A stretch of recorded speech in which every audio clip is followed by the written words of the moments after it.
बड़े से बड़े चैप्टर को सिर्फ आप एक पेज पर लेकर आ सकते हैं। इससे क्या होगा, जितना लंबा सेंटेंस होगा मेरे दिमाग में कॉग्निटिव लोड बढ़ेगा। बस अब इस चीज को बड़े ध्यान समझ लेना, आज की क्लास तुम्हारे जीवन का सबसे इंपॉर्टेंट क्लास है। जब तक तुम इसको नहीं समझोगे तब तक ये एग्जाम क्रैक नहीं कर पाओगे। उस आईपीएस हरियाणा में आपने देखा, और समाज जैसे बना, समाज में क्या आ जाएगा कि दुनिया के तीसरे सबसे वर्स्ट शहर में बेंगलुरु का नाम आया। उंगली पकड़ के सिखाना आज की डेट की सबसे बड़ी जरूरत। ज्योग्राफी क्या है?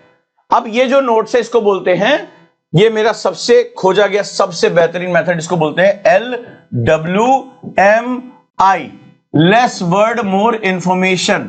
लेस वर्ड मोर इंफॉर्मेशन, अगर ये मेथड है, इसका मतलब ये नहीं कि कहीं भी कुछ भी है। LWMI में क्या होता है, क्वेश्चन के थ्रू पूरे नोट्स के फ्लो बनते हैं। तो बड़े से बड़े चैप्टर को सिर्फ आप एक पेज पर लेकर आ सकते हैं, उस एक पेज को लिखकर अपने दीवारों पे टांग सकते हैं। जरूरी नहीं कि आप कॉपी में रखें, दरवाजे पे चिपका दीजिए, एक स्टिक नोट लगा दीजिए उस पे, ताकि हम उठते बैठते, ब्रश करते, बाल झाड़ते, हम उसका रिवीजन कर सकें। बहुत ही इंपॉर्टेंट तरीका होता है, इसको बोलते हैं less word more information, LWMI technique. तो चाहे आप ज्योग्राफी के नोट्स बनाइए, चाहे हिस्ट्री के नोट्स बनाइए। अब चलिए हम सीखते भी हैं और आज का चैप्टर पढ़ते भी हैं। चलें शुरू करें। तो कल हमने जो पढ़ा था उसी का देखो नया वर्जन में लेकर आया। अब उस नोट्स और इस नोट्स में आप डिफरेंस देखना। हमने पढ़ा कि भूगोल क्या होता है। तो भूगोल में हमने देखा कि जो नई थ्योरी, पहले तो हमने पढ़ा कि geography is all about finding कि भाई जियोग्राफोस यानी पृथ्वी का वर्णन। अब वर्णन शब्द का मतलब यहां पे देखा कि ज्योग्राफी में सबसे पहला होता है क्या, व्हाट इज।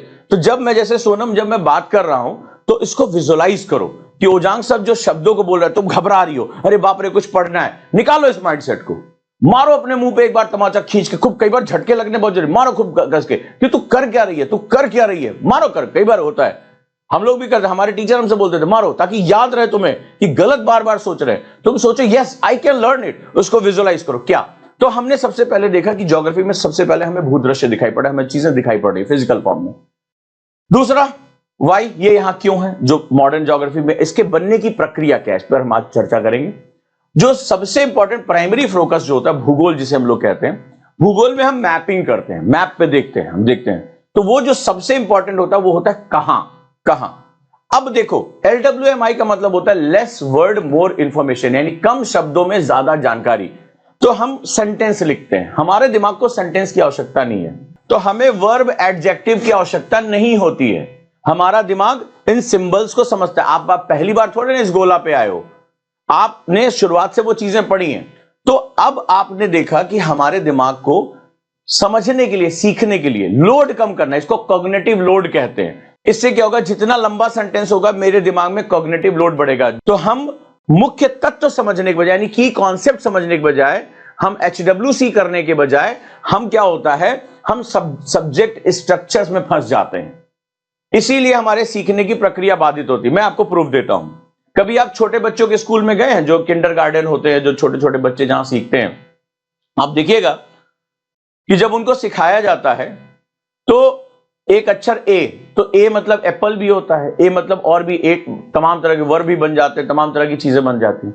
लेकिन आपने देखा कि उनको चित्रों के माध्यम से एक चीज का सिर्फ एक मतलब सिखाया जाता है। नोटिस करके देखना, A for aeroplane, A for Apple, A for ये सब नहीं सिखाया जाता, सिर्फ एक वर्ड जो इजी है और जो उनके घर में आसपास, और वो पिक्चर फॉर्म में सिखाया जाता है। नोटिस करके देखना, बी फॉर बॉल छोटा सा, बी फॉर बलून भी तो होता है, बी फॉर बफेलो भी तो होता है, हम क्यों नहीं सिखा रहे हैं? तो एक छोटा शब्द, सिर्फ एक, क्यों? क्योंकि हम उसका कॉग्निटिव लोड, आप समझो मैं NLP एक्सपर्ट हूं, तो जो उसमें कॉग्निटिव लोड हम नहीं बढ़ा सकते उसका, क्योंकि जैसे ही कॉग्निटिव लोड बढ़ेगा वैसे आपकी लर्निंग प्रोसेस डाउन हो जाएगी, आपकी जो इमेजिनरी पावर है वो डाउन हो जाएगी, और जैसे डाउन होगी आप उस समय आपको महसूस होगा कि आपने कुछ पढ़ा लेकिन आप उसको याद नहीं रख पाएंगे। So these notes are known as LWMI notes, less word more information based notes, right. तो अब बड़े ध्यान से आपको यह चीज सीखनी है। तो मैंने कहा प्राइमरी फोकस, तो मैंने कल ये पढ़ाया था, लेकिन आज देखो, तो प्राइमरी फोकस है वेयर, अब मैंने लिखा प्राइमरी फोकस, यानी कि मुख्य फोकस, यानी कि ज्योग्राफी में जो सबसे इंपॉर्टेंट, जो ज्योग्राफी का सबसे कोर वैल्यू है वो होता है कहां, क्योंकि कहां से ही क्या होता है। अब कहां का मतलब क्या, देखो, पहला कहां, जल राशि, जल हमारे जीवन का आधार है। कल मैंने आपको बताया था मानव सबसे महत्वपूर्ण, और मानव के लिए जल, चाहे हमारी सिंधु घाटी सभ्यता हो, मेसोपोटामिया की सभ्यता हो, ज्यादातर सभ्यताएं जल के किनारे। जल हमारे जीवन के लिए, कृषि के लिए, परिवहन के लिए सबसे महत्वपूर्ण। हिस्ट्री में आप पढ़ते हैं तो वेयर, कहां पर जल राशियां हैं, वाटर बॉडीज हैं। फूड, हम अगर भोजन हमें नहीं मिलता तो हम एक समाज के रूप में इकट्ठा नहीं होते। हमने प्रिमिटिव एग्रीकल्चर किया, इसीलिए हम जानवरों से आगे निकल गए, इसीलिए हम इस रेस में आज धरती के सबसे पावरफुल, क्योंकि हमारे पास फूड सिक्योरिटी है। अब मैंने एक वर्ड यूज किया वाटर, यहां ये थोड़ा लिखा because water availability is very important. जैसे ही आपने लिखा water availability is very important, तो अब आप इंपॉर्टेंट, अवेलेबिलिटी इज, ये आपने शब्द जोड़ के अपना कॉग्निटिव लोड बढ़ा दिया। जैसे कॉग्निटिव लोड बढ़ता है वैसे प्री फ्रंटल कॉर्टेक्स स्लो हो जाता है। प्री फ्रंटल कॉर्टेक्स का काम होता है सीखना, उसको इमेजिनेशन में लेकर जाना, वो पिक्चोरियल फॉर्म में कन्वर्ट करता है। अब जैसे कॉग्निटिव लोड बढ़ेगा वैसे ही क्या होगा, आपका प्री फ्रंटल कॉर्टेक्स जो है वो पिक्चर बनाना बंद कर देगा, लोड बढ़ जाएगा। जैसे आपका फोन कई बार बहुत ज्यादा यूज करते हो तो गर्म हो जाता है, और बहुत हैवी वर्क करते हो गर्म हो जाता है। जैसे गर्म हो जाता है, तुमने देखा होगा ऐप मॉल फंक्शन शुरू कर देते हैं, आपने कई बार नोटिस किया होगा। या आपका कोई कंप्यूटर है जिसमें आप मल्टीपल आप हैवी फाइल्स और ये सब चीजें कर रहे होंगे, आपने देखा होगा आपका कंप्यूटर स्लो हो जाता है। नोटिस किया है, कई बार आप लोगों ने नोटिस किया कि आपका फोन स्लो हो जाता है, तो फिर आपसे कहा जाता है कि जंक फाइल्स को इरेज करो, हैवी फाइल्स एक साथ आप मल्टीपल प्रोसेसिंग मत करो। बिल्कुल यही होता है तुम्हारे दिमाग के साथ। बस अब इस चीज को बड़े ध्यान समझ लेना, आज की क्लास तुम्हारे जीवन का सबसे इंपॉर्टेंट क्लास है। एक मेंटर गहराई में जाकर सिखाता है। जब तक ये जो तुम्हारा विनिंग पार्ट है ना, ये ब्रेन, यही तुम्हारा सबसे बड़ा हथियार है। जब तक तुम इसको नहीं समझोगे तब तक ये एग्जाम क्रैक नहीं कर पाओगे। अगर एग्जाम छोड़ो, आगे चलकर रिश्तों को नहीं समझ पाओगे, जीवन को नहीं समझ पाओगे, आगे चलकर आध्यात्म को नहीं समझ पाओगे। अभी तो ये बहुत छोटा सा एग्जाम है, बहुत छोटा चैलेंज है, इससे बड़े बड़े एग्जाम आ रहे हैं। अगर ऐसा नहीं होता तो उस आईपीएस, हरियाणा में आपने देखा इतना जो है एडीजीपी की पोस्ट पे लोग तरसते हैं, पत्नी आईएएस ऑफिसर, वो भी बहुत सीधे सीएम को रिपोर्ट करी, इतने सीनियर आईएएस ऑफिसर। लेकिन इंसान के जीवन से बढ़कर कुछ होता है क्या?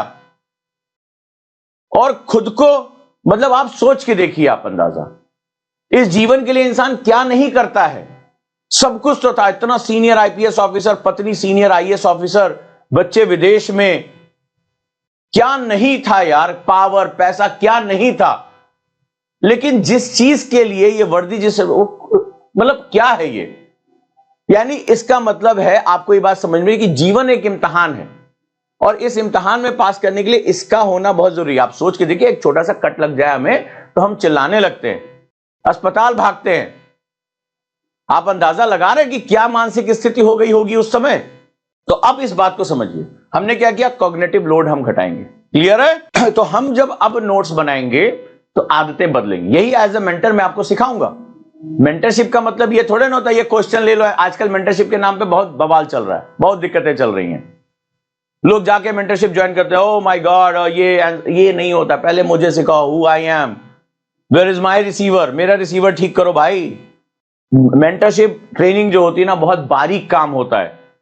आप देखना कि अगर मेरे पास जितने भी मेरे मेंटरशिप के स्टूडेंट, सबका टाइम टेबल अलग अलग जाएगा, सबका प्रोडक्टिविटी चार्ट अलग अलग जाएगा। ये होती है मेंटरशिप, ये होती है personal guidance. You feel like yes, कोई है मेरे साथ, कोई मेरे ऊपर ध्यान दे रहा है। भेड़ की तरह सबको हाँ करें। फिर कोचिंग और मेंटरशिप में क्या फर्क है? इसीलिए आप में से जितने लोग ये हाथ पकड़ चुके हैं वो अब समझ लें कि अब उनके लिए हर दिन एक चुनौती खत्म तो होगी। आगे बढ़ते हैं। तो वाटर, फूड से क्या बना? सोसाइटी।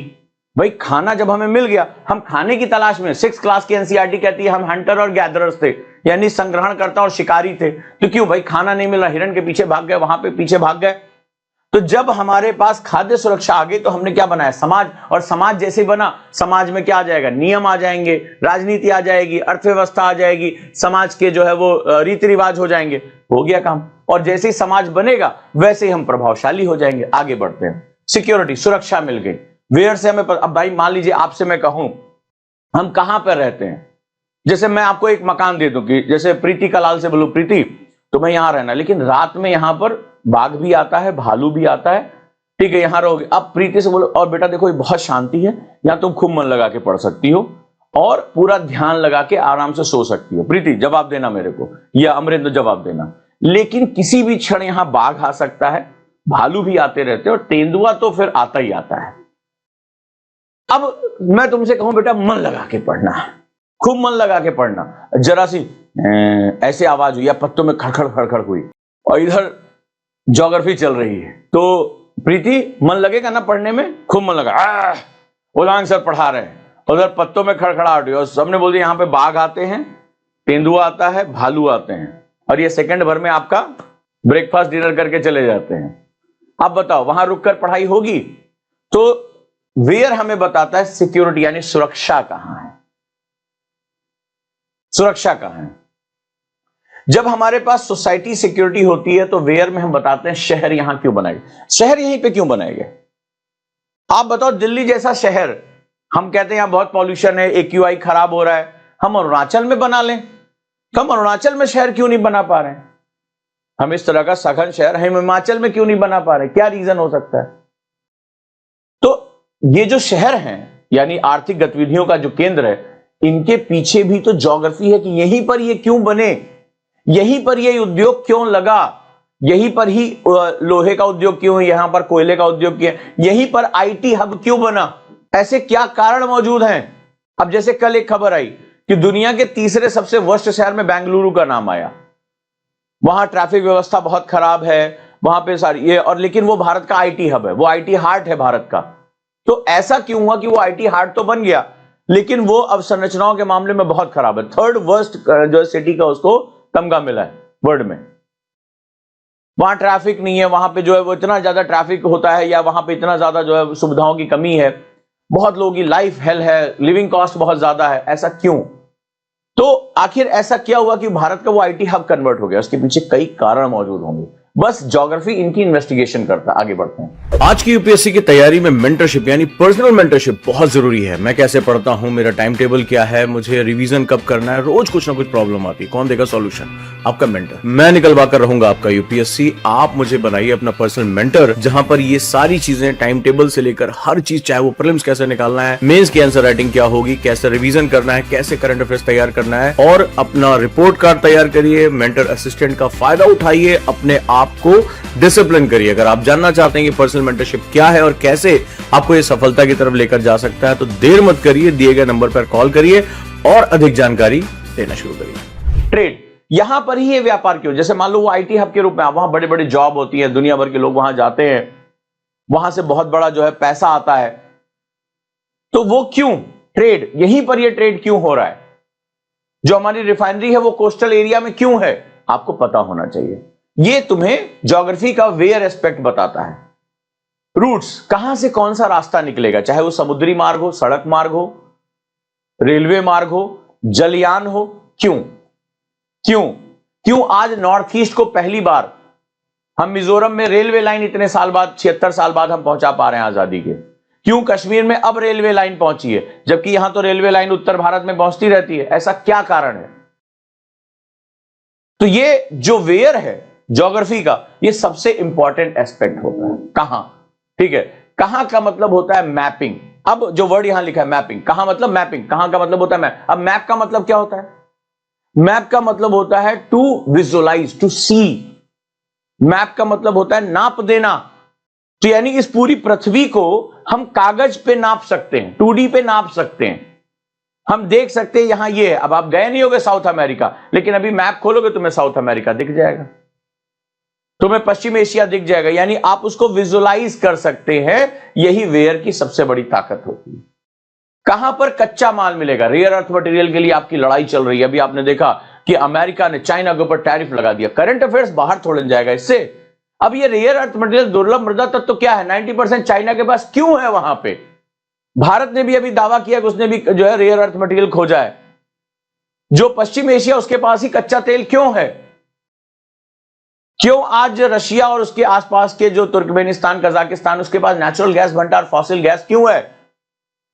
तो ये कच्चा माल यहां पर क्यों मिल रहा है? क्योंकि इसी कच्चा माल से आपका उद्योग यानी इंडस्ट्री डेवलप होगी।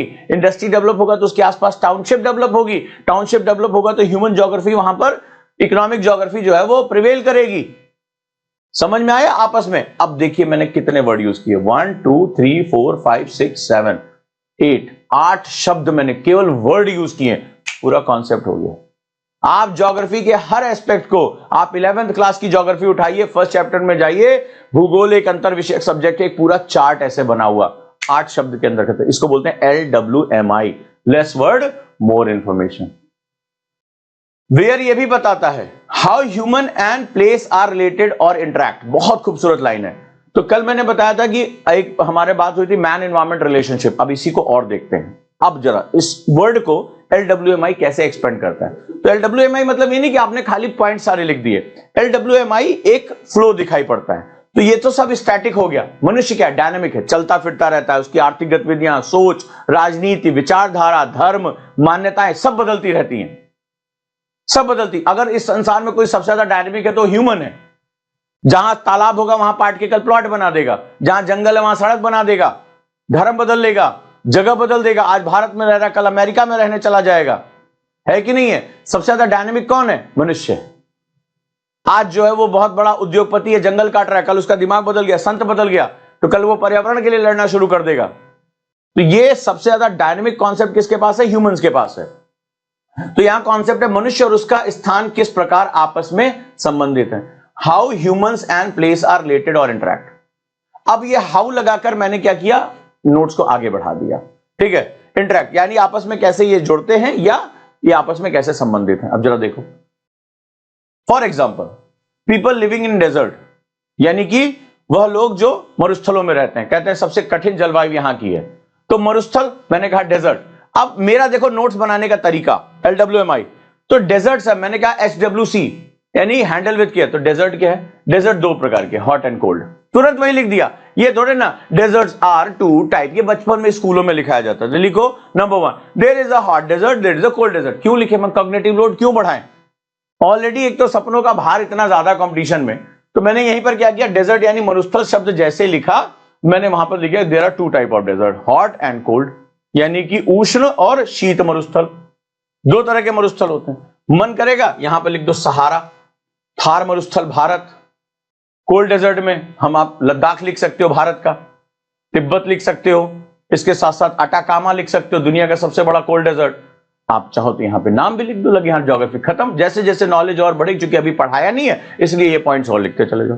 तो इसमें जितने भी नोट, इसको ऑर्गेनिक नोट्स बोलते हैं, ठीक है, यानी कि ये लगातार बढ़ता रहता है, ये लगातार नई इंफॉर्मेशन को एक ही जगह कलेक्ट करता रहता है, अगर ये सीख गए तो। अब जरा ध्यान से देखो, how do desert people adopt, ठीक है। तो अब यहां पर इंटरेक्शन का मतलब क्या है, यहां पर देखो इंटरैक्ट, वर्ड है इंटरैक्ट। अब इंटरैक्ट के आगे मैंने क्या किया, क्वेश्चन मार्क लगाया। तो क्वेश्चन मार्क का मतलब ये हुआ, यहां पर और एक एरो ड्रॉ कर दिया। तो ये नोट जो होते हैं वो क्या होते हैं, फ्लो के साथ चलते हैं, यानी आपका दिमाग जिस क्रम में सोचता है उसी क्रम में मैंने इस नोट्स को LWMI को डेवलप किया है। ये ऐसा नहीं कि हैप्पीजार्डली कोई भी इंफॉर्मेशन डाल दिया, एक एक सिंबल इसका यूटिलाइज है। एक वर्ड के नीचे देखो मैंने क्या क्या किया, आप लोगों ने ध्यान नहीं दिया, ह्यूमन के नीचे अंडरलाइन है। तो अंडरलाइन होने का मतलब क्या है कि I need highlight this point. Human, मैंने क्या बताया, ह्यूमन की परिभाषा मोस्ट डायनेमिक, इसका खुद का एनवायरमेंट है, ये एनवायरमेंट के साथ रिलेटेड है, ये एनवायरमेंट को इंपैक्ट भी करता है। ह्यूमन। प्लेस, स्थान किसे कहते हैं, अभी स्थान की एक बड़ी अच्छी खासी परिभाषा आएगी, क्योंकि इसी स्थान से अधिवास शब्द का निकल के आएगा, सेटलमेंट वर्ड निकल कर आएगा। और तीसरा इंटरैक्ट, रिलेटेड, रिलेट का मतलब संबंध। तो 1 2 3 4 4 कॉन्सेप्ट सिर्फ 2 लाइन के अंदर लिख दिया। ह्यूमंस, क्योंकि पूरी ह्यूमन ज्योग्राफी का बेस यही है।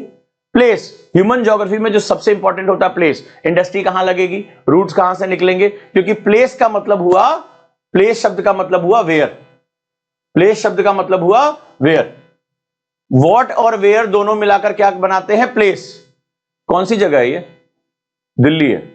ये कौन सी जगह, अरुणाचल प्रदेश है। ये कौन सी जगह, यहां इंडस्ट्री है। ये कौन सी है, दामोदर वैली कॉर्पोरेशन है। ये फलाना क्या है, आप बताते रहते हैं। सो प्लेस का मतलब वेयर, देखो ज्योग्राफी का कोर कॉन्सेप्ट आ गया।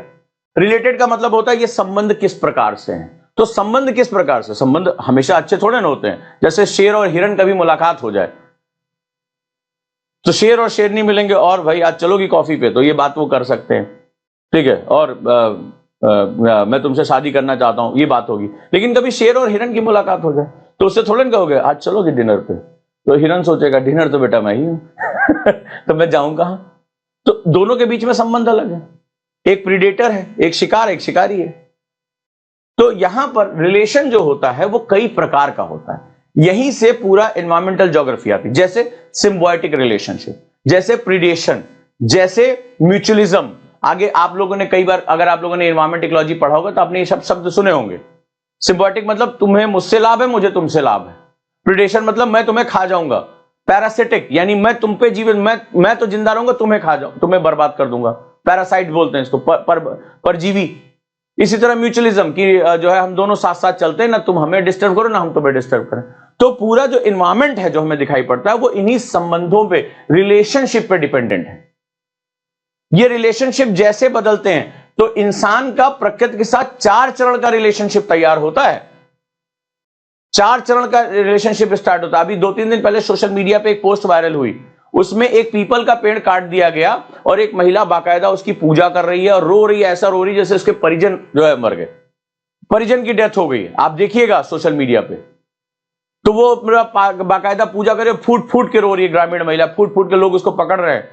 पीपल का पेड़ काट दिया गया गांव का, क्यों? क्योंकि उस पेड़ को उसने लगाया था, उसने बड़ा किया था और उसको अपने बच्चे की तरह वो देखती थी, अपने जीवन का हिस्सा मानती थी। तो ये भी एक रिलेशनशिप है। और वहीं दूसरी तरफ ऐसे भी लोग हैं जो पेड़ काटते समय उनको केवल लकड़ी और पैसा दिखाई पड़ता है। तो रिलेशनशिप इज वेरी इंपॉर्टेंट।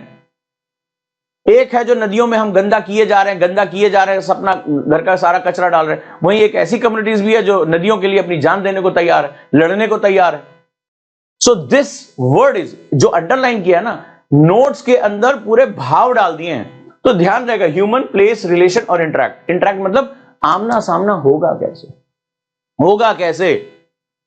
एक तरफ कहते हैं जय गंगा मैया, जय यमुना मैया, छठ आ रहा है, और दूसरी तरफ ये बताओ इस नदी को गंदा क्या एलियन आकर कर जाते हैं। हम सोचते हैं एलियनवा होगा, रात में आया होगा और नदी पूरा गंदा करके चला गया। सरकार धो नहीं रही है नदी, और हमें जहां मौका मिल रहा है चिप्स का पैकेट फेंक दिए उसी में, थूक दिए उसी में, गंदगी डाल दिए, घर का कूड़ा ला के है जय यमुना मैया। ये भी नहीं समझ में आ रहा है कि वो बायोलॉजिकल ऑक्सीजन डिमांड बीओडी बढ़ा देगा। हमारे घर से निकल गया सब कुछ, हमारे घर से निकल गया, नदी में चला गया। नदी तो साफ कर लेगी, मां है तो वो हमारी जिम्मेदारी नहीं, मां खुद ही को अपने आप साफ करे। क्लियर है? तो ये हालत है।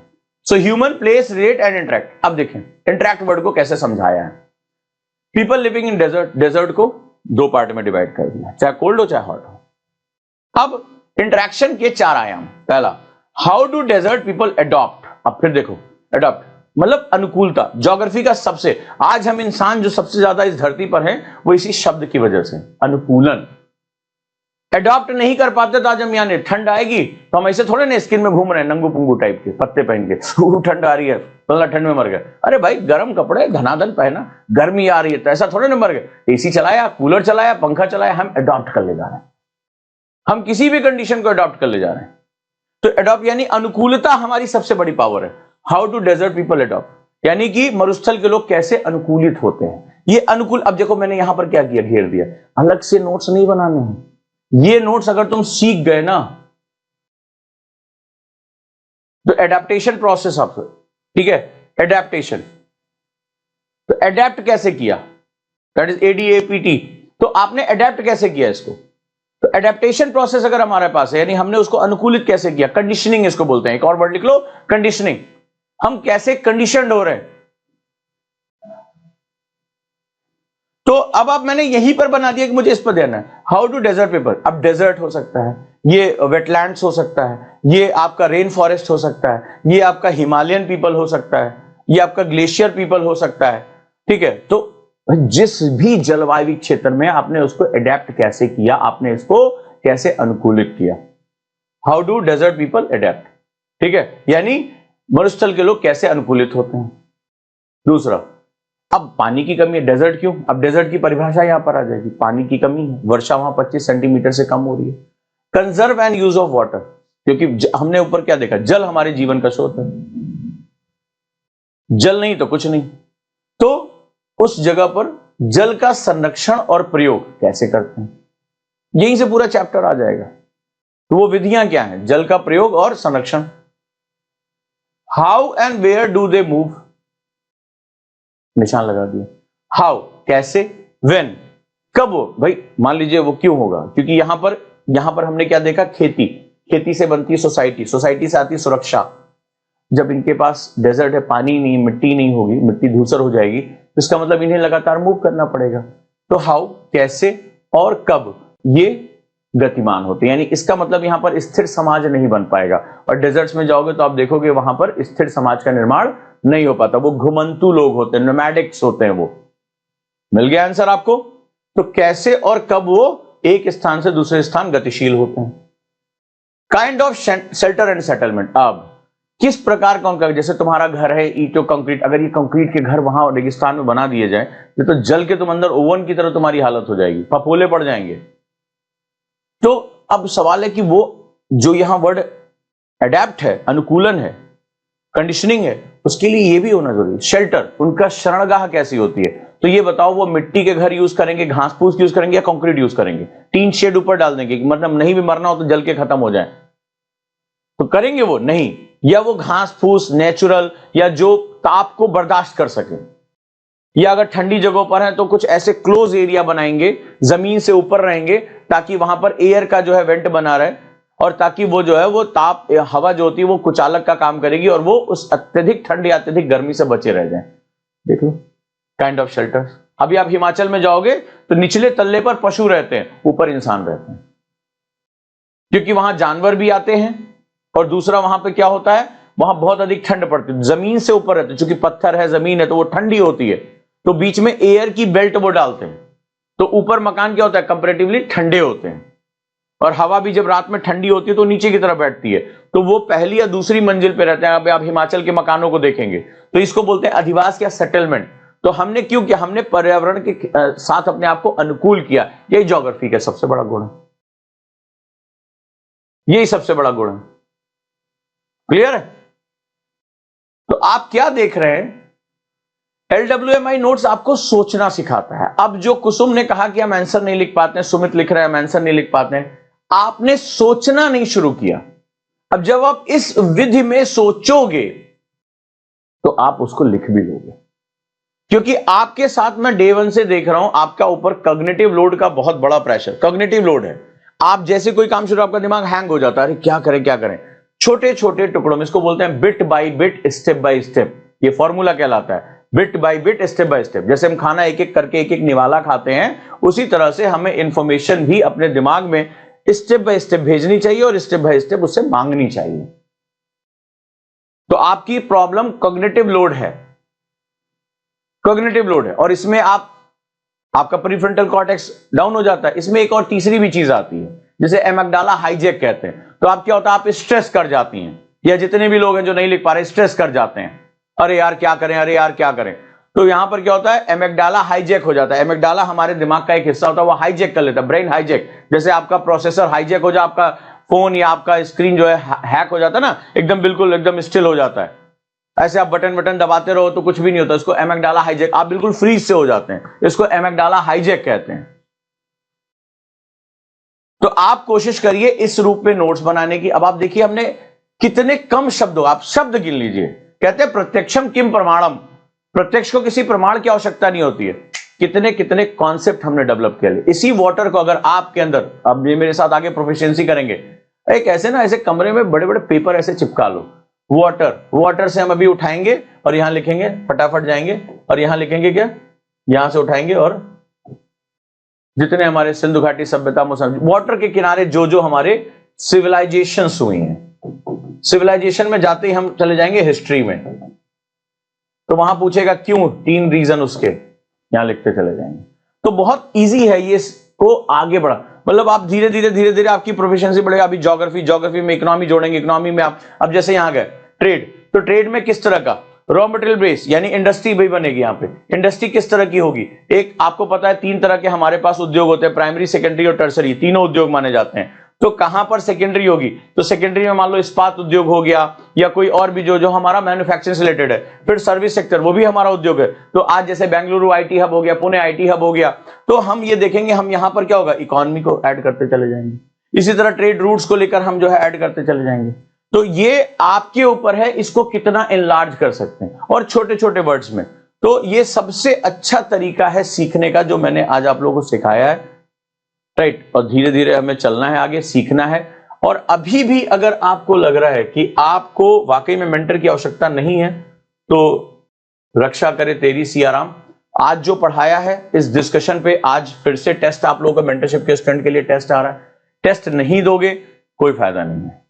कल टेस्ट दिया, आपको महसूस हुआ कि हाँ ये पढ़ना इसको कहते हैं, फिर मेंस के क्वेश्चन दोबारा करो। डरना नहीं है, मैं सिखा रहा हूं ना उन क्वेश्चन को कैसे करना है, कैसे थिंकिंग करना है, कैसे अपना कॉग्निटिव ओवरलोड कम करना है, सिखा रहा हूं। इसी को मेंटरशिप कहते हैं। और अब रिवीजन भी कराऊंगा, रिवीजन भी कराऊंगा। और अब ऑडियो नोट्स का भी टाइम आ गया, एक एक दिन करके। और आप सभी का मैं एक प्रोडक्टिविटी टाइम टेबल बना रहा हूं। यानी अब जब हम शाम को सोएंगे या अगले दिन सुबह उठेंगे, आप मुझसे परसेंटेज में बात करेंगे। सर देखते जाइए मजा। सर आज मेरा दिन 80% रहा, आज मेरा दिन 60% रहा, आज मैंने जो है वो 40% पढ़ाई की है। तो अभी भी अगर आपका मन है, so now try to understand what is mentorship. आपकी सबसे बड़ी जरूरत है, सब्जेक्ट तो चलते रहते हैं, उंगली पकड़ के सिखाना आज की डेट की सबसे बड़ी जरूरत है। So be the part of this personal mentorship. इसीलिए मैं फ्रंट लोड पे पढ़ा रहा हूं। अभी देखना टेस्ट थोड़ी देर बाद अपलोड हो जाएगा, आंसर राइटिंग अपलोड हो जाएगी। तो कल आंसर दिया था, आज अब आंसर नहीं मिलेगा, आज आपको वर्कबुक मिलेगा, उस पर आपको लिखना है। और अब इसके बाद रिवीजन और ऑडियो नोट्स भी शुरू हो रहे हैं।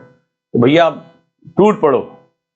ऑडियो में क्या बोलना है, जो आपके नोट्स हैं, जैसे आपको दिया, तो जो आपके नोट्स अभी पढ़ा है उसको बोल के उसको याद करना है और उसको रिकॉर्ड करना है। ठीक है, इससे क्या होगा, आपके फोन में रहेगा। अब मान लीजिए आपने जो मैंने अभी नोट्स पढ़ा है, मान लो ये नोट्स थे मेरे, तो ये जो मैंने पढ़ाया ये आपको बोल बोल के रिकॉर्ड कर लेना है। अब बोल के जब रिकॉर्ड करेंगे तो आपके पास इसमें से बेस्ट आप मुझे भेजेंगे, मैं इसको अपने ऑडियो ऐप पे भी डाल दूंगा ताकि सब लोग सुन सकें, या एक ही जगह हम डाल देंगे। अब मान लो फॉर एग्जांपल आप ब्रश कर रहे हो, तो ब्रश करते समय आप किताब लेके नहीं पढ़ते, 5 मिनट मान लो ब्रश किया, या आप कोई ऐसे बैठे हो किचन में गए, ईयरफोन लगाया, पूरा चैप्टर, हाँ ये व्हाट है, वेयर है, ये ज्योग्राफी का कॉन्सेप्ट है, ये ऐसे है, ये फलाना है। 5 मिनट में दोनों हाथ लगे हुए हैं, बर्तन धो रहे हैं, जो है कपड़े धो रहे हैं, घर का काम कर रहे हैं, चैप्टर खत्म। एक दिन में 2 बार स्ट्राइक अगर कर गया, मेमोरी से बाहर ही नहीं जाएगा। आप इसलिए लिख नहीं पा रहे हो क्योंकि आप उसको याद नहीं कर पा रहे हो, आप उसको फेच नहीं कर पा रहे हो। तो जब वो बार बार स्ट्राइक करेगा, तो मान लीजिए आपको नहीं पता चलता है, आपको नहीं पता चलता है कि ये बर्तन धोने, घर का काम करने, झाड़ू लगाने, ब्रश करने, थोड़े बहुत गाने वाने सुनने, इधर उधर ऐसे कुछ मूव अराउंड करने में, यानी इधर उधर घूमने में, मार्केट जाने में, आप किसी दिन लिख कर देखिएगा, 3-3.5 घंटे आपके यूं ही निकल जाते हैं बड़े आराम से। 3 घंटे आपको नहीं पता चलेगा, 10 मिनट आ रहे, 10 मिनट क्या, बगल वाली दुकान में जा रहे हैं। लेकिन अगर वही 3-3.5 घंटे की बात कर रहा हूं, जिसमें ऐसा काम जिसमें आपको बहुत ज्यादा ब्रेन फंक्शन यूज नहीं करना, वो आप कई दिनों से करते चले आ रहे हैं, सालों से, तो आप वो बिल्कुल नेचुरल हो गया आपका। आप नोटिस, आप लिख के देखिएगा, स्पेशली जो लोग हाउसवाइफ हैं या घर में हैं या कोई नौकरी पे जाते हैं, ट्रैवलिंग में कितना टाइम जाता है। आप कभी किसी दिन ना डायरी लेके लिखिएगा कि बगल की दुकान में दूध लेने गए, 15 मिनट का टाइम लग गया, कोई मिल गया तो ज्यादा लग गया, फलाना ठिकाना करके लिखिएगा। बर्तन धोने गए, यहां गए, खेत तक चले गए, ठीक है, इनसे मिलने चले गए, राशन की दुकान तक चले गए, आप देखिए, लिख के देखिएगा। और उस दौरान आप ऐसा कुछ नहीं कर रहे होते हैं जो प्रोडक्टिव हो। बर्तन धोने लगे, 15 मिनट मान लो बर्तन धोया, तो कोई प्रोडक्टिव वर्क नहीं है, वो आपके, वो घर के लिए, लेकिन आपके करियर से रिलेटेड नहीं है। तो मैं उसको ऐसा करना चाहता हूं कि वो 15 मिनट, ठीक है आप जा रहे हो, आपका पैर है, आपको पता रास्ता हुआ है, लेकिन जा रहे हैं ध्यान से, जो मैंने पढ़ा वो मैं सुनता जा रहा हूं। मैं कह रहा हूं 30%, 40% मुझे याद रह गया, 100% नहीं भी रहा, मैंने बार बार वो सुना, बस हो गया मेरा काम, हो गया। इसको बोलते हैं मेंटरशिप, इसको बोलते हैं पावर खुद को बदलने की। मैं कह रहा हूं, जैसे सुमित ने लिखा, सर 4 घंटे से ज्यादा हो जाता है। आप ईमानदारी से बताइए, सुमित सही बोल रहे हैं? जो घर के काम है, जो है हाउस होल्ड चोर्स कहते हैं, तो वो कितना हमारा टाइम ले जाते हैं, आने जाने उठने पे। कई बार आप कुछ भी नहीं होता तो आप जो है वो ऐसे ही 10 मिनट बालकनी खड़े हो गए, ऐसे देखने, कुछ इधर उधर लगे। आप नोटिस करके देखिएगा, आप नोटिस करके देखिएगा कितना टाइम आपका जाता है। आप ये 10 मिनट, 15 मिनट, 20 मिनट ऐसे लिखिएगा। कभी ऐसे चाय बनाने चले गए, कुछ ऐसे सोचने लगे, लाओ एक आध गाने चला लेते हैं, थोड़ा सा मस्ती वाले, थोड़ा मूड फ्रेश हो जाए। आप बताइएगा कितने घंटे जाते हैं। ज्योति लिख रही है 3 से 4 घंटे जा रहे हैं, सुमित लिख रहे हैं 4 से ऊपर घंटे जा रहे हैं, अंजनी लिख रही है 3 से 5 घंटे जा रहे हैं। कभी आप ट्रैवलिंग करने चले गए, मान लीजिए आपको जॉब वॉब पे जाना है, आधे घंटे आप ट्रैवलिंग कर रहे हैं, आपको पता चल रहा है आपके पास इनफ टाइम है। जो लोग कहते हैं कि साहब मेरे पास इनफ टाइम नहीं है, इनफ टाइम है, कोई आपको बताने वाला नहीं है, ये इस टाइम को यूटिलाइज कैसे करना है, और अगर यही टाइम यूटिलाइज किया कि मैं इसमें 30-40% भी मेरा आउटपुट मेरे पढ़ाई से रिलेटेड आ जाए। देखो धुल रहे बर्तन, धुलने दो। आजकल लोग बहुत ही व्यसन के शिकार हो जाते हैं, डोपामाइन के शिकार, सीरियल वीरियल लगा लेते हैं, मैच लगा लेते हैं कि काम करें, चलो मूड फ्रेश कर लेते हैं। क्यों भाई, इट्स माय चॉइस। मैं आपके टाइम टेबल में वो दूंगा कि ऑडियो के लिए आप कितना टाइम दे रहे हैं, ऑडियो के लिए कितना टाइम दे रहे हैं और कितना सुन रहे हैं। ये सारी चीजें मैं आपको प्रोवाइड करने जा रहा हूं। तो आप जब अपनी पढ़ाई से, जैसे पूजा ने लिखा कि मैं AIR न्यूज सुनती हूं 15-15 मिनट की, 15 मिनट हिंदी आती है, 15 मिनट इंग्लिश आती है, बाकी टाइम क्या सिर्फ आप 15 मिनट ही अपना टाइम वेस्ट कर रहे हैं? तो मुझे तो न्यूज सुनने के साथ साथ मुझे इसमें भी तो लगना है, बस लगा दिया। तो तैयार हो जाइए। खैर, अब आपकी चॉइस है कि मेंटरशिप में कैसे चलते हैं, आगे बढ़ते हैं। ट्रेनिंग मेरा काम है देना, पर्सनल मेंटरशिप में आगे बढ़ते हैं। और आज की डेट में अगर कंपटीशन में आगे जाना है तो कोई हो जो दिन भर हमारे सर पे बैठे, हमसे काम कराए। ठीक है, वेरी नाइस। और सर के साथ क्लास शानदार चल रही है तो पकड़ लीजिए, क्योंकि कल सर जा रहे हैं फिर छुट्टी पे, 2-4 दिन के लिए घर जाएंगे, दिवाली पे फिर लौटेंगे, फिर क्लास लेंगे। तो this is the best time for you. Let's start. और अगर आपने इनकी क्लास छोड़ी तो आप बहुत कुछ मिस करने जा रहे हैं।